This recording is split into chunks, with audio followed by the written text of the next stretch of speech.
Seigneur, nous savons que tu aimes sans mesure, toi qui n'as pas refusé ton propre Fils, mais qui l'as livré pour sauver tous les hommes.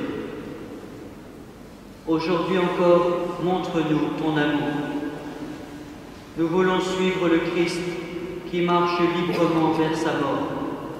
Soutiens-nous comme tu l'as soutenu et sanctifie-nous dans le mystère de sa Pâque, lui qui règne pour les siècles des siècles.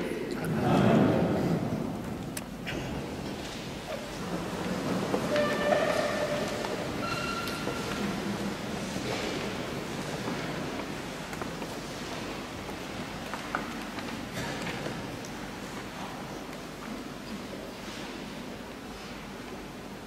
Lecture du livre d'Isaïe.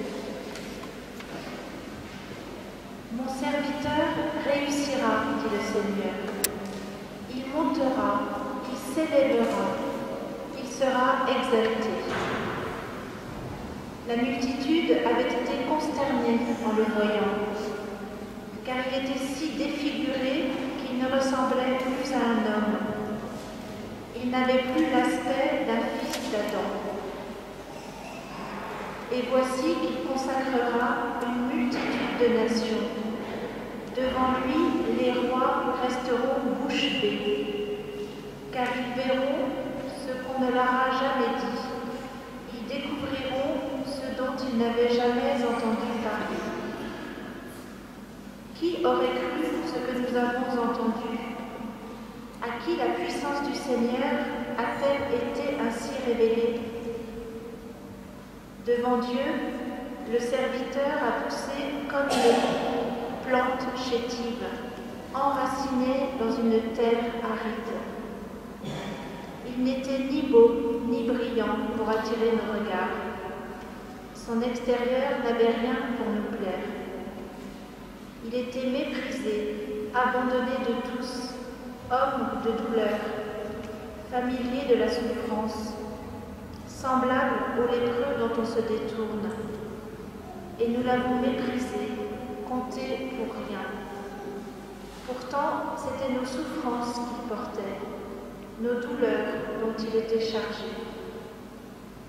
Et nous pensions qu'il était châtié, frappé par Dieu, humilié. Or, c'est à cause de nos fautes qu'il a été transpercé. C'est par nos péchés qu'il a été broyé. Le châtiment qui nous obtient la paix est tombé sur lui, et c'est par ses blessures que nous sommes guéris. Nous étions tous errants comme des brebis. Chacun suivait son propre chemin. Mais le Seigneur a fait retomber sur lui nos fautes, à nous tous. Maltraité, il s'humilie. Il n'ouvre pas la bouche. Comme un agneau conduit à l'abattoir, comme une brebis muette devant les tondeurs, il n'ouvre pas la bouche. Arrêté, puis jugé, il a été supprimé. Qui donc s'est soucié de son destin? Il a été retranché de la terre des vivants, frappé à cause des péchés de son peuple. On l'a enterré avec les mécréants. Son tombeau est avec ceux des enrichis. Et pourtant, il n'a jamais commis l'injustice, ni proféré le mensonge. Broyé par la souffrance, il a plu au Seigneur. Mais s'il fait de sa vie un sacrifice d'expiation, il verra sa descendance, il prolongera ses jours. Par lui s'accomplira la volonté du Seigneur. À cause de ses souffrances, il verra la lumière, il sera comblé. Parce qu'il a connu la souffrance, le juste, mon serviteur, justifiera les multitudes. Il se chargera de leurs péchés.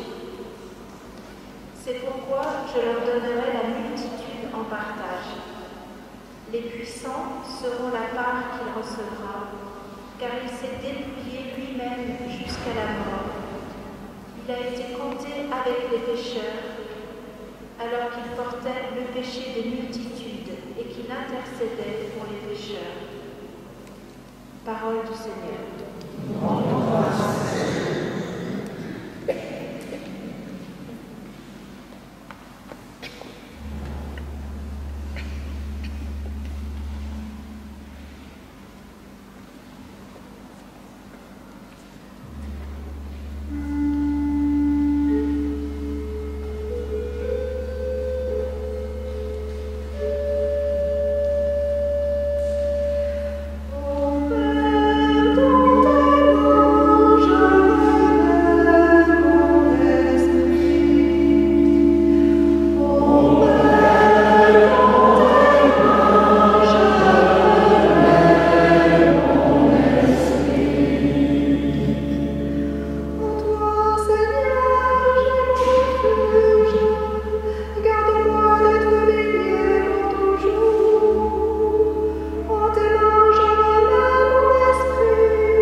Lecture de la lettre aux Hébreux.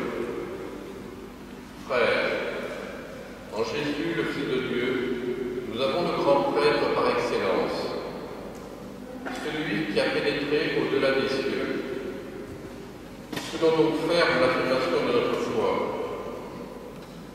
En effet, le grand prêtre que nous avons n'est pas incapable, lui, de partager nos faiblesses en toutes choses.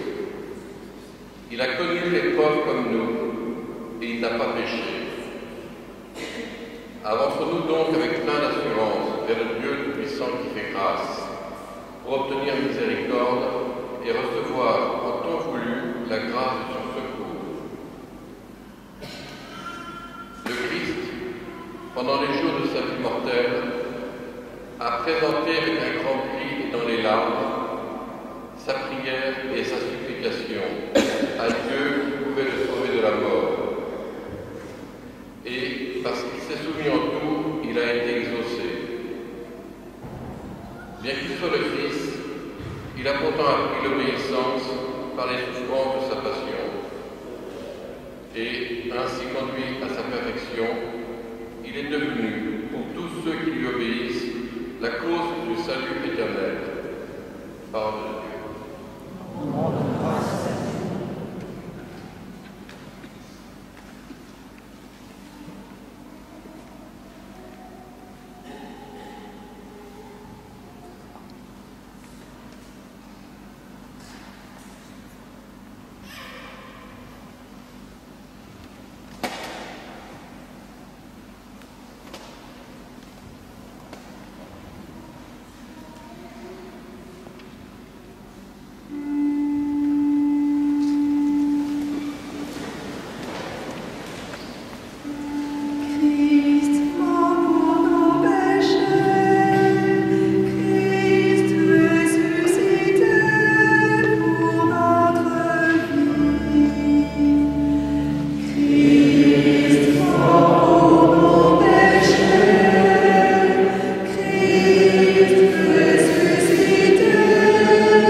Jusqu'à la mort, et la mort sur une croix.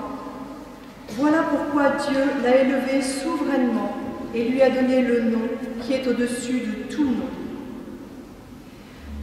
Christ mort pour nos péchés, Christ ressuscité pour notre vie.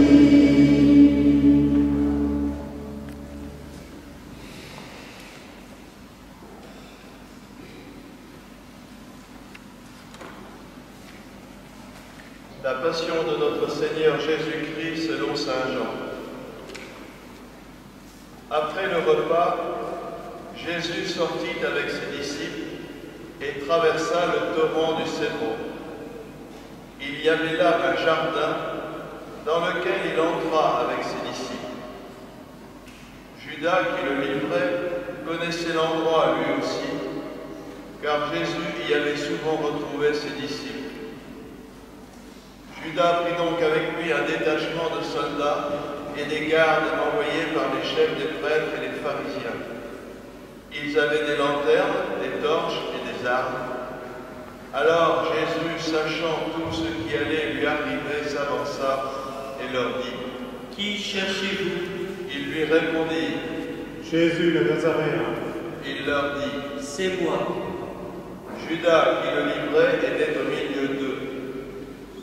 Quand Jésus leur répondit « C'est moi », ils reculèrent et ils tombèrent par terre. Il leur demanda de nouveau : « Qui cherchez-vous ? » Ils dirent : « Jésus le Nazaréen. » Jésus répondit : « Je vous l'ai dit, c'est moi.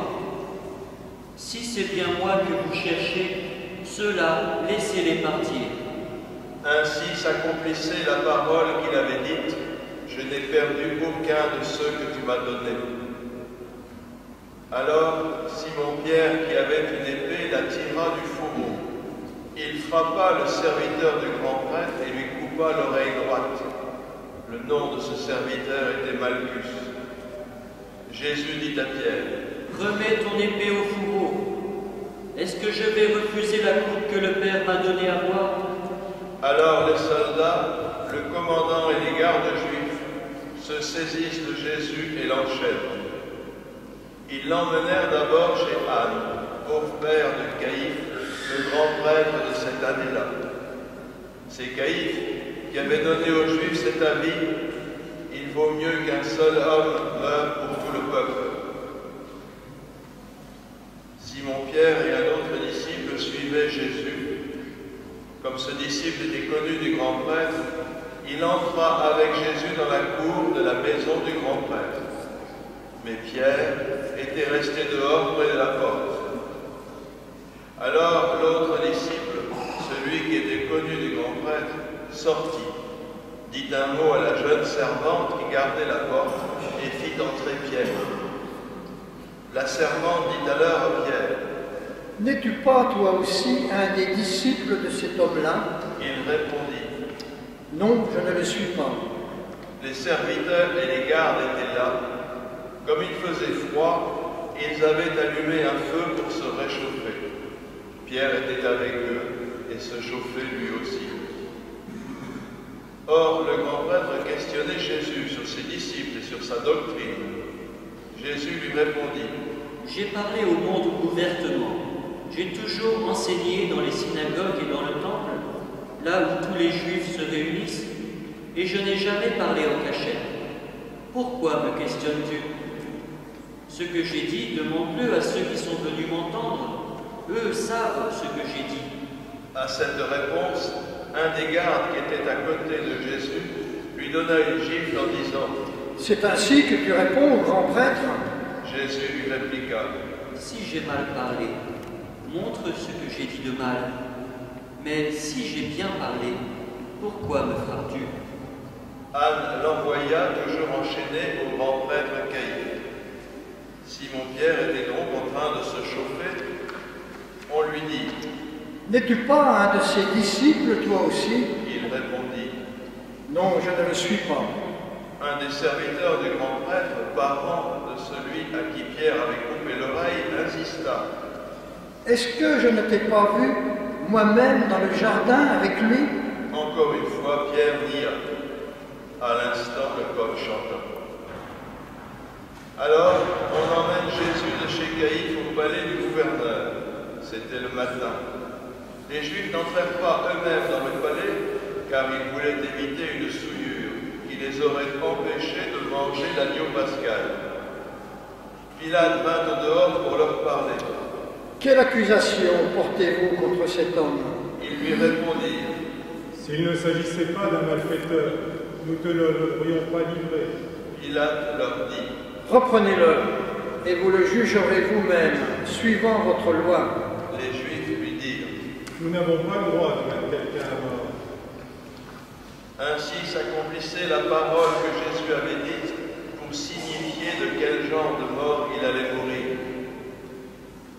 Alors Pilate rentra dans son palais, appela Jésus et lui dit: Es-tu le roi des Juifs?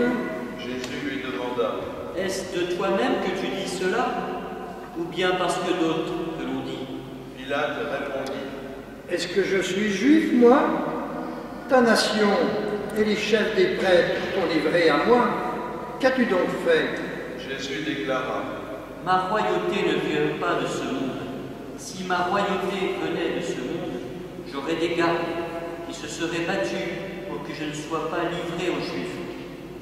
Non, ma royauté ne vient pas d'ici. Pilate lui dit: Alors, tu es roi? Jésus répondit: Tu l'as dit, je suis roi. Je suis né, je suis venu dans le monde pour ceci, rendre témoignage à la vérité. Tout homme qui appartient à la vérité entend ma voix. Pilate lui dit: Qu'est-ce que la vérité?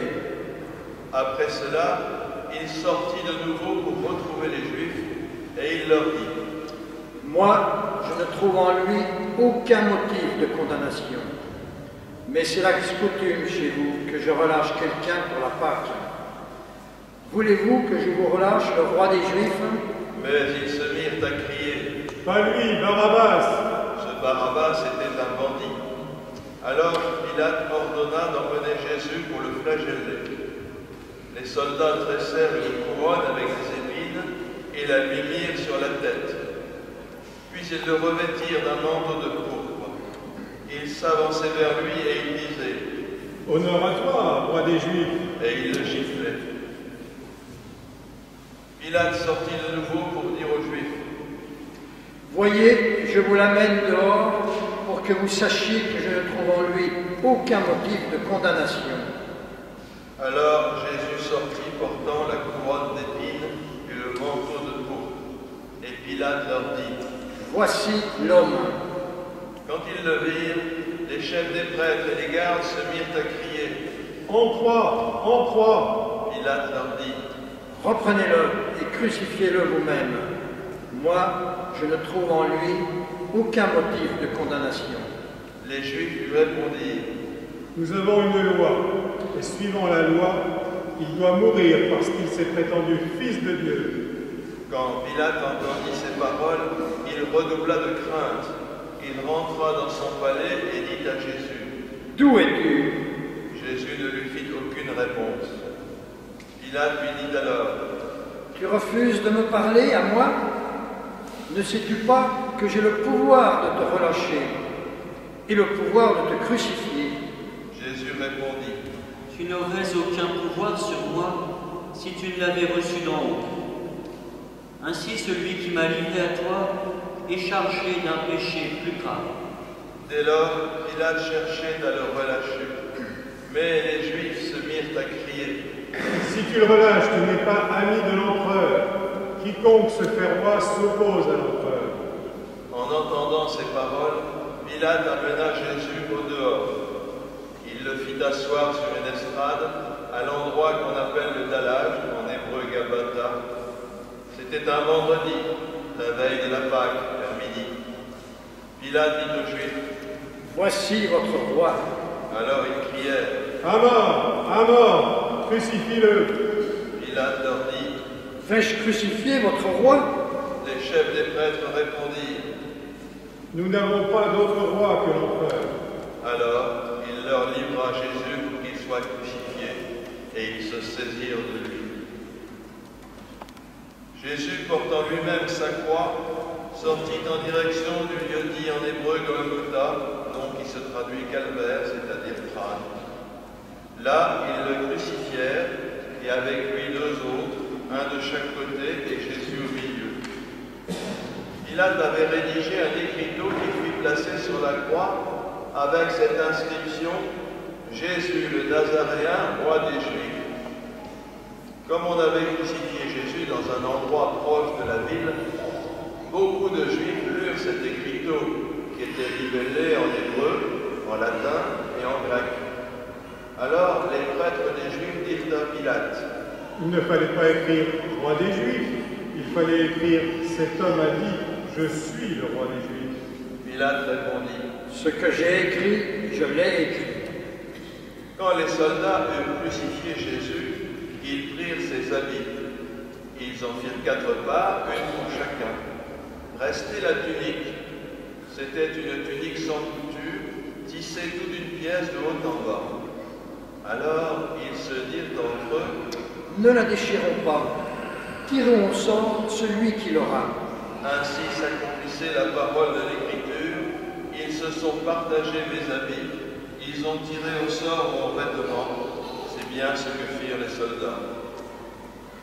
Or, près de la croix de Jésus se tenait sa mère, avec la sœur de sa mère, Marie, femme de Cléophas, et Marie-Madeleine. Jésus, voyant sa mère et près d'elle le disciple qu'il aimait, dit à sa mère, « Femme, voici ton fils. » Puis il dit au disciple, « Voici ta mère. » Et à partir de cette heure-là, le disciple l'a pris chez lui. Après cela, sachant que désormais toute chose était accomplie, et pour que l'Écriture s'accomplisse jusqu'au bout, Jésus dit, « J'ai soif. » Il y avait là un récipient plein d'une boisson vinaigrée. On fixa donc une éponge remplie de ce vinaigre à une branche d'hysope, et on l'approcha de sa bouche. Quand il eut pris le vinaigre, Jésus dit, « Tout est accompli. » Puis, inclinant la tête, il remit l'esprit.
Comme c'était le vendredi, il ne fallait pas laisser des corps en croix durant le sabbat, d'autant plus que ce sabbat était le grand jour de la Pâque. Aussi les Juifs demandèrent à Pilate qu'on enlève les corps après leur avoir brisé les jambes. Les soldats allèrent donc briser les jambes du premier, puis du deuxième des condamnés que l'on avait crucifié avec Jésus. Quand ils arrivèrent à celui-ci, voyant qu'il était déjà mort, ils ne lui brisèrent pas les jambes, mais un des soldats, avec sa lance, lui perça le côté, et aussitôt, il en sortit du sang et de l'eau. Celui qui a vu rend témoignage, afin que vous croyiez vous aussi. Son témoignage est véridique, et le Seigneur sait qu'il dit vrai. Tout cela est arrivé afin que cette parole de l'Écriture s'accomplisse. Aucun de ces os ne sera brisé. Et un autre passage dit encore, ils lèveront les yeux vers celui qu'ils ont transpercé. Après cela, Joseph d'Arimathie, qui était disciple de Jésus, mais en secret par peur des Juifs, demanda à Pilate de pouvoir enlever le corps de Jésus, et Pilate le permit. Joseph vint donc enlever le corps de Jésus. Nicodème, celui qui la première fois était venu trouver Jésus pendant la nuit, vint lui aussi. Apporta un mélange de myrrhe et d'aloès pesant environ 100 livres. Ils prirent le corps de Jésus, ils l'enveloppèrent d'un linceul en employant les aromates selon la manière juive d'ensevelir les morts. Près du lieu où Jésus avait été crucifié, il y avait un jardin, et dans ce jardin, un tombeau neuf dans lequel on n'avait encore mis personne. Comme le sabbat des Juifs allait commencer et que ce tombeau était proche, c'est là qu'ils déposèrent Jésus.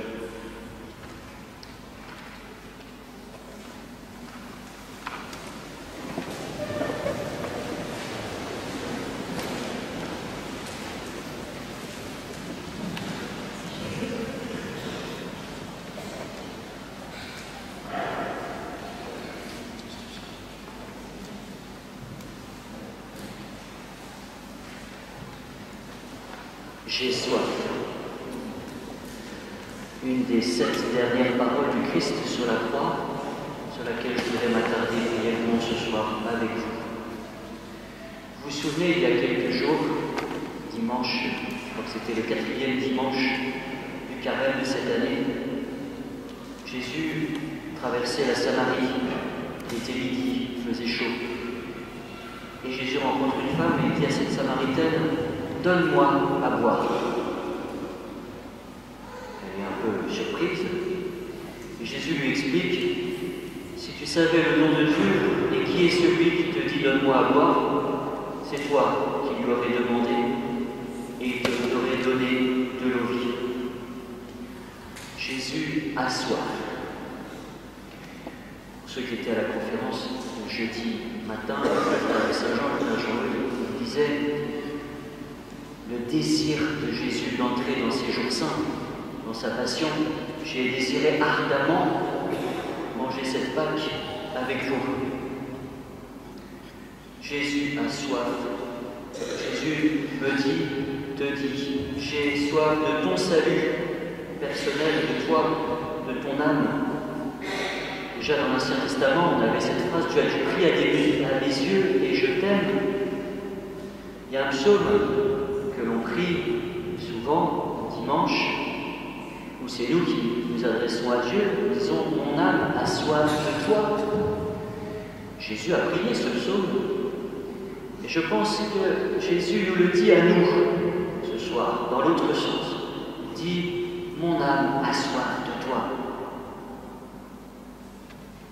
De ton salut à toi, parce que tu es unique, que je t'aime. Et j'ai soif aussi du salut de tous les hommes.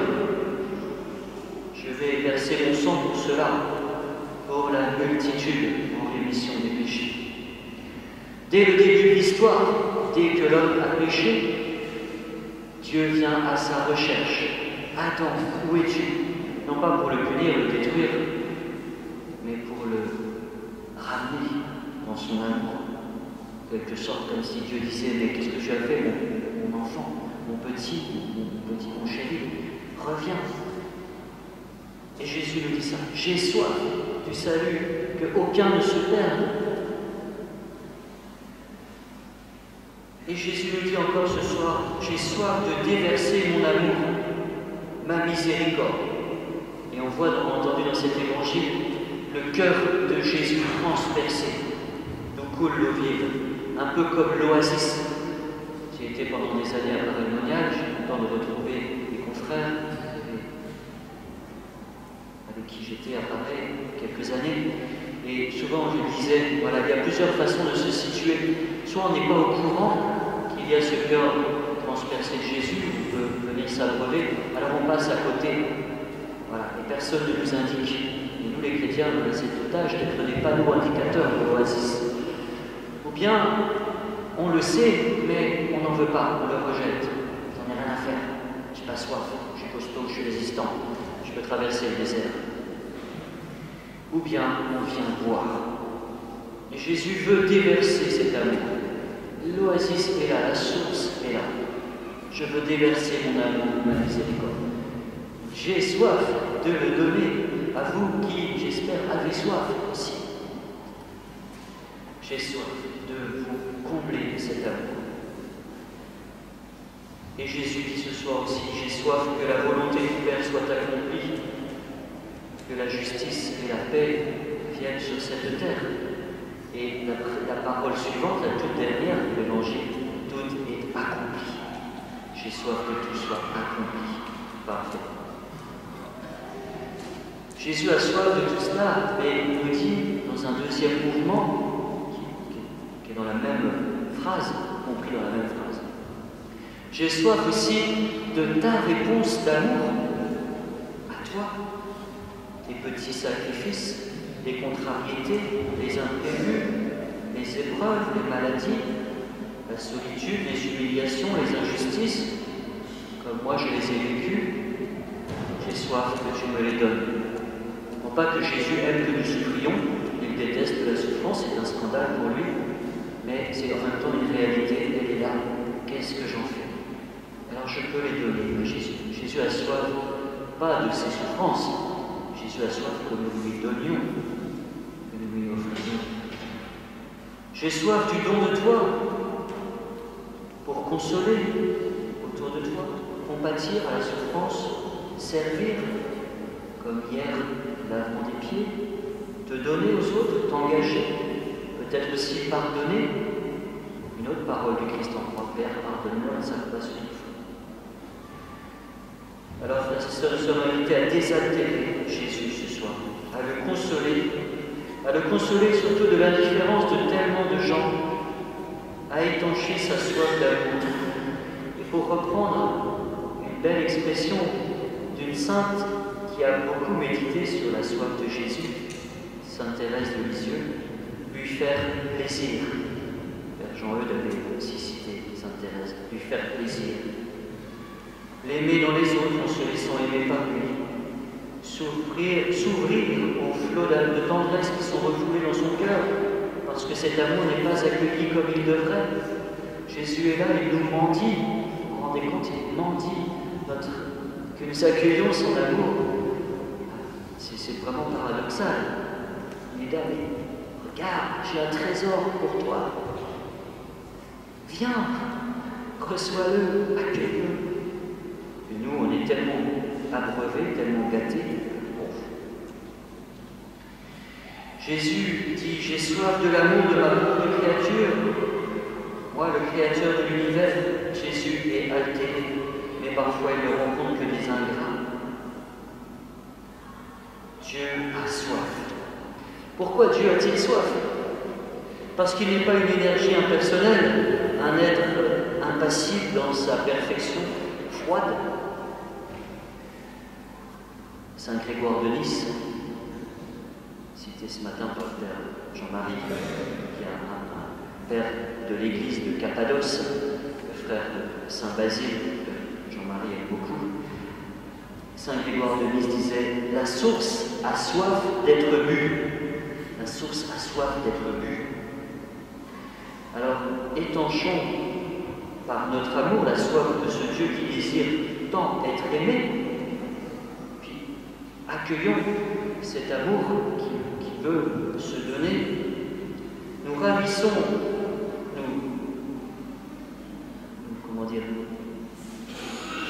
donnons de la joie, voilà. Donnons de la joie à Dieu quand nous l'aimons, mais aussi quand nous nous laissons aimer par lui. Saint Thomas d'Aquin appelle Dieu le bonum diffusivum sui, c'est-à-dire la bonté qui se diffuse soi-même, lui-même.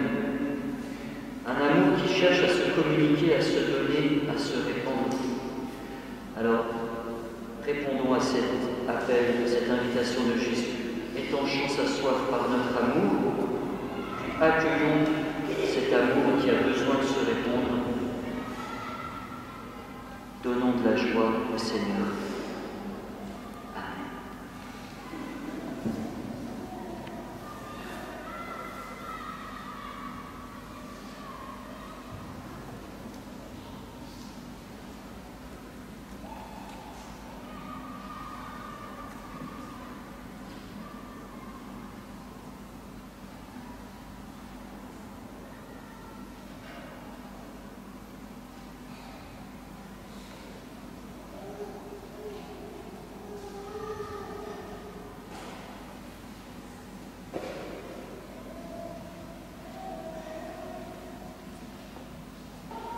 Nous entrons maintenant dans la grande prière universelle de toute l'Église. Nous pouvons nous lever. Nous aurons à chaque fois une introduction, un temps de silence qui est la prière.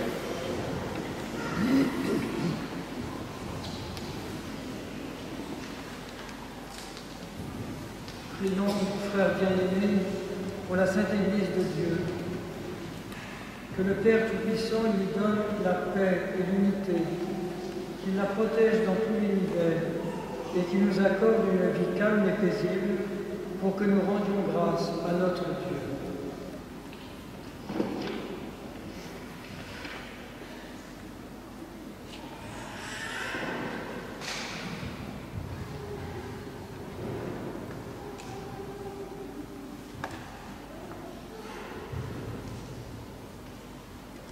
Dieu éternel et tout-puissant, dans le Christ tu as révélé ta gloire à tous les peuples, protège l'œuvre de ton amour, afin que ton Église, répandue par tout l'univers, demeure inébranlable dans la foi pour proclamer ton nom. Par Jésus le Christ, notre Seigneur.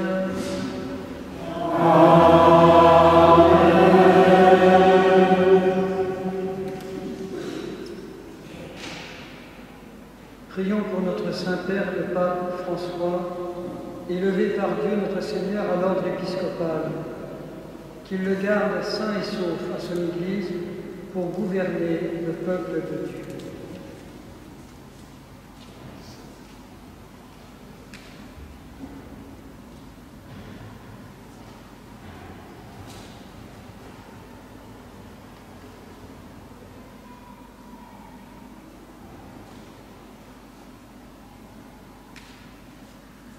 Dieu éternel et tout-puissant, dont la sagesse organise toutes choses, daigne écouter notre prière. Protège avec amour le pape que tu as choisi, afin que sous la conduite de ce pasteur, le peuple chrétien que tu gouvernes progresse toujours dans la foi. Par Jésus le Christ notre Seigneur.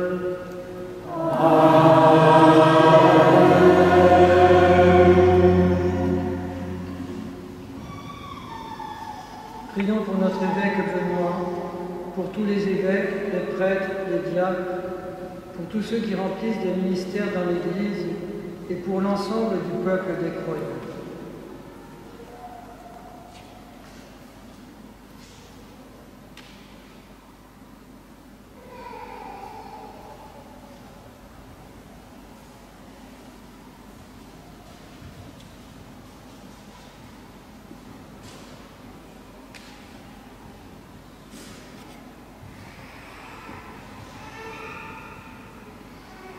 Dieu éternel et tout-puissant, dont l'Esprit sanctifie et gouverne le corps entier de l'Église. Exauce les prières que nous t'adressons pour tous les ordres de fidèles qui la composent. Que chacun d'eux, par le don de ta grâce, te serve avec fidélité. Par Jésus le Christ notre Seigneur.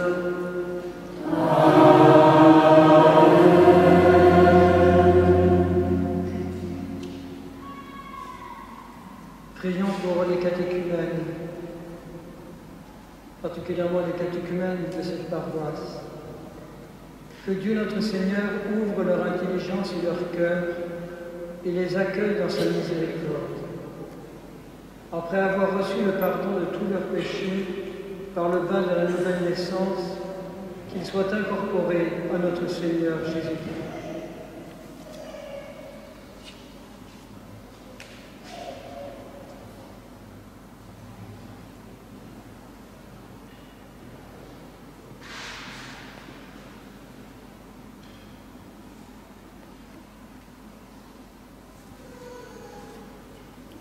Dieu éternel et tout-puissant, toi qui assures toujours la fécondité de ton Église, augmente en nos catéchumènes l'intelligence et la foi, qu'ils renaissent à la source du baptême et prennent place parmi tes enfants d'adoption, par Jésus le Christ notre Seigneur.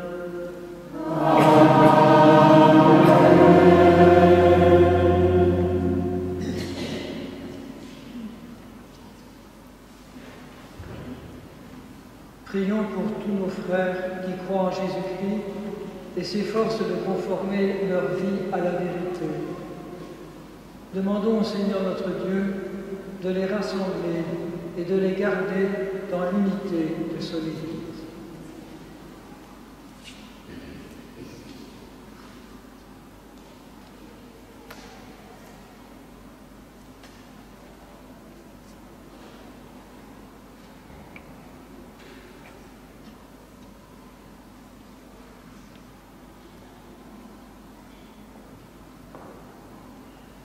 Dieu éternel et tout-puissant, toi qui rassembles ce qui est dispersé et qui fais l'unité de ce que tu rassembles, regarde avec amour l'Église de ton Fils. Nous te prions d'unir dans la totalité de la foi et par le lien de la charité tous les hommes qu'un seul baptême a consacrés, par Jésus le Christ notre Seigneur.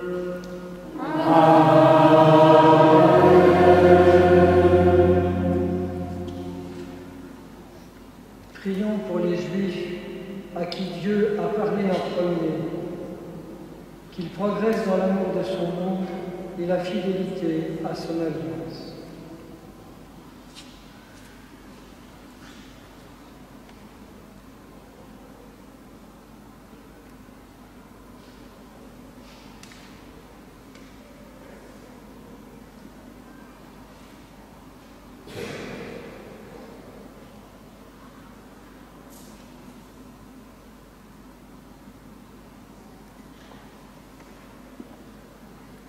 Dieu éternel et tout-puissant, toi qui as choisi Abraham et sa descendance pour en faire les fils de ta promesse, conduis à la plénitude de la rédemption le premier peuple de l'Alliance, comme ton Église t'en supplie, par Jésus le Christ notre Seigneur.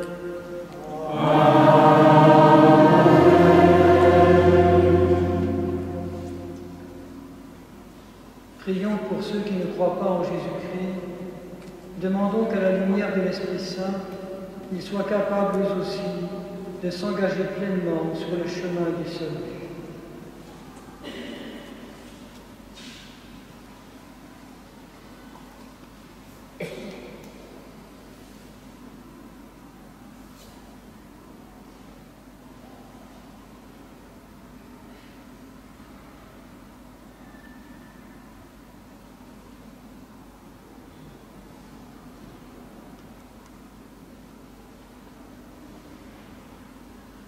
Dieu éternel et tout-puissant, Donne à ceux qui ne croient pas au Christ d'aller sous ton regard avec un cœur sincère, afin de parvenir à la connaissance de la vérité. Et donne-nous de mieux nous aimer les uns les autres et d'ouvrir davantage notre vie à la tienne, pour être dans le monde de meilleurs témoins de ton amour. Par Jésus le Christ notre Seigneur.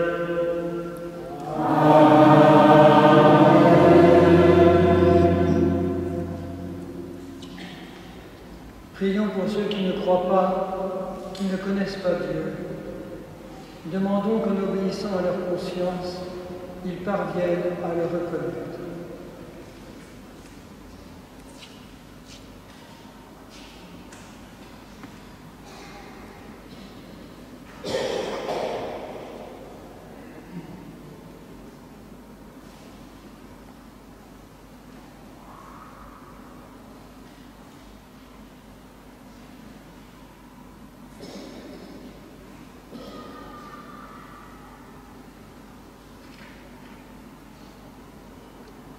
Dieu éternel et tout-puissant, toi qui as créé les hommes pour qu'ils te cherchent de tout leur cœur, et que leur cœur s'apaise en te trouvant, fais qu'au milieu des difficultés de ce monde, tous puissent discerner les signes de ta bonté et rencontrer des témoins de ton amour, qu'ils aient le bonheur de te reconnaître, toi, le seul vrai Dieu, et le Père de tous les hommes, par Jésus le Christ notre Seigneur.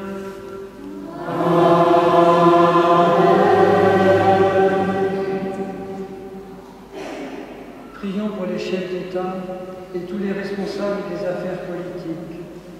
Que le Seigneur notre Dieu dirige leur esprit et leur cœur selon sa volonté, pour la paix et la liberté de tous.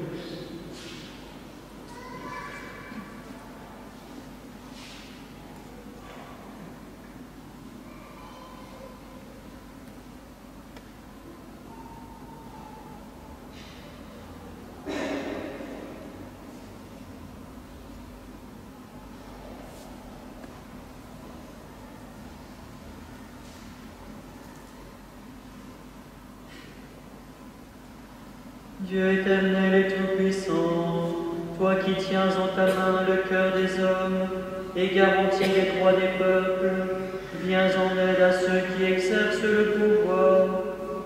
Que partout sur la terre s'affermisse avec ta grâce la sécurité et la paix, la prospérité des nations et la liberté religieuse, par Jésus le Christ notre Seigneur.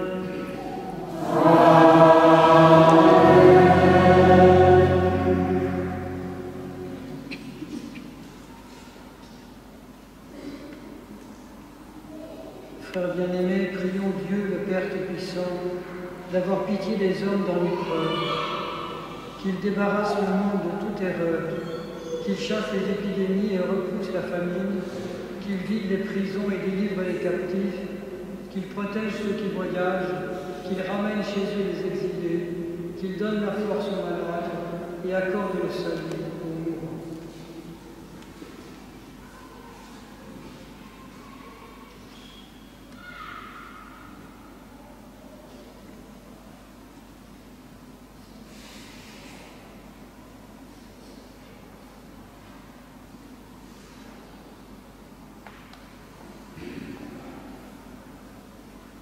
Dieu éternel et tout-puissant, consolation des affligés, force de ceux qui peinent, entends les prières des hommes qui t'appellent, quelle que soit leur souffrance, qu'ils aient la joie de trouver dans leur détresse le secours de ta miséricorde, par Jésus le Christ notre Seigneur.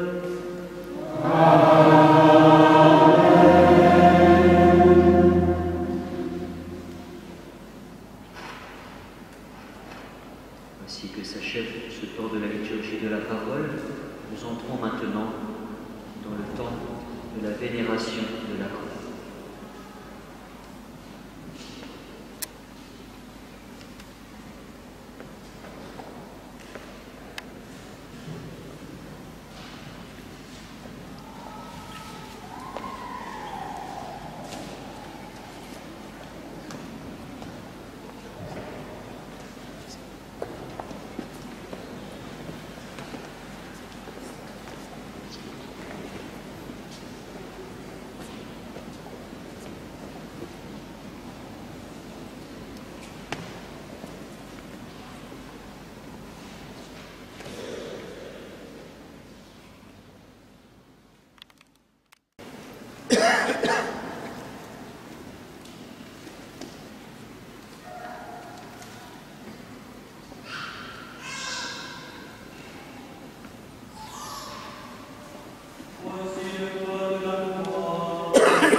Voici le bois de la croix qui a porté le salut du monde.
comme nous l'avons appris du Sauveur, et selon son commandement, nous osons dire: Notre Père, qui es aux cieux, que ton sanctifié, que ton règne vienne, que ta volonté soit faite sur la terre comme au ciel. Donne-nous aujourd'hui notre pain de ce jour. Pardonne-nous nos offenses, comme nous pardonnons aussi à ceux qui nous ont offensés. Et ne nous soumets pas à la tentation, mais délivre-nous du mal. Délivre-nous de tout mal, Seigneur, et donne la paix à notre temps. Par ta miséricorde, libère-nous du péché. Rassure-nous devant les épreuves en cette vie, où nous espérons le bonheur que tu promets et l'avènement de Jésus-Christ, notre Sauveur. Car c'est à toi qu'appartiennent le règne, la puissance et la gloire, pour les siècles des siècles.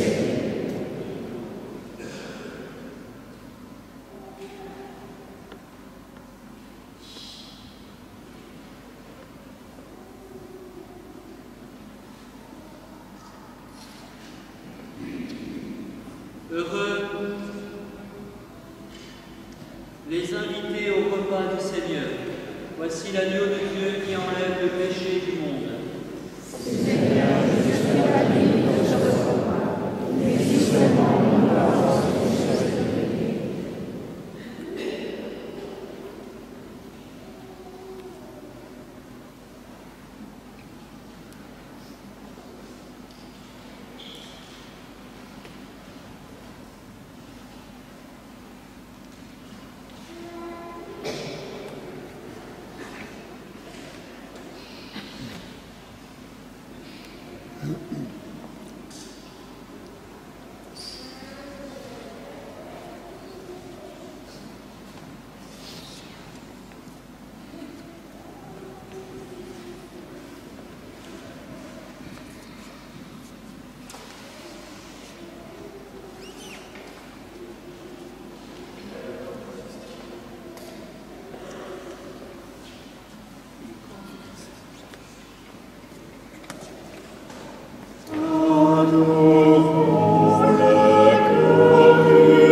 Quelques annonces.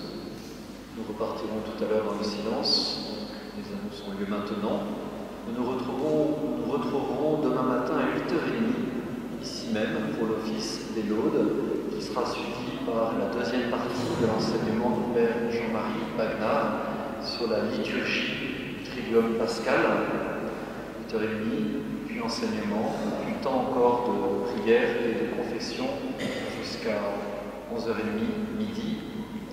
Une deuxième information, la neuvaine pour la canonisation du pape Jean XXIII et du pape Jean Jean-Paul II commence ce soir.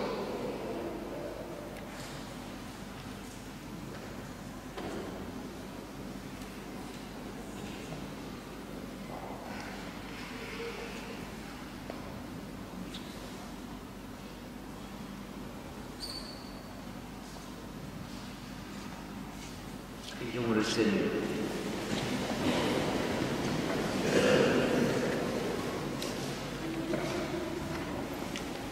Dieu de puissance et de miséricorde, toi qui nous as renouvelés par la mort et la résurrection de ton Fils, de ton Christ, entretiens en nous l'œuvre de ton amour, que notre communion à ce mystère consacre notre vie à ton service, par Jésus le Christ, notre Seigneur. Amen. Que ta bénédiction, Seigneur, descende en abondance sur ton peuple qui a célébré la mort de ton Fils dans l'espérance de sa propre résurrection. Accorde-lui pardon et réconfort, augmente sa foi, assure son éternelle rédemption par Jésus le Christ, notre Seigneur. Amen.